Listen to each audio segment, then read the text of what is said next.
సింహాసనాసీనుడైన దేవాది దేవునికి మహిమ కలుగునుగాక. అందరికీ శుభోదయం.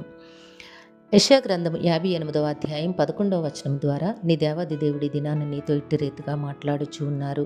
నీవు నీరు కట్టిన తోట వలను ఎప్పుడునూ ఊబుకుచుండు నీటి ఊట వలను ఉండదువు. దేవునికి మహిమ కలుగునుగాక. నేస్తమా, నీ బ్రతుకు ఎట్లా ఉంటుందో నీ దేవుడు నీకు తెలియపరుస్తూ ఉన్నారు.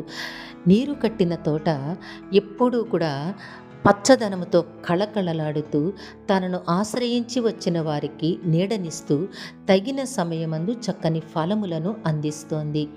నీ బ్రతుకు కూడా అట్టి రీతిగా ఉంటుంది అని నీ దేవాది దేవుడు తెలియపరిచి ఉన్నారు. అనగా నీ బ్రతుకును దేవుడు అట్టి రీతిగా ఆశీర్వదించి ఉన్నారు. కాబట్టి నేస్తమా, నీవైతే దేవుని అందరి భయముతోనూ భక్తితోనూ జీవించు. దేవుని చిత్తము నీ బ్రతుకులో దేవుడు తప్పకుండా నెరవేరుస్తారు.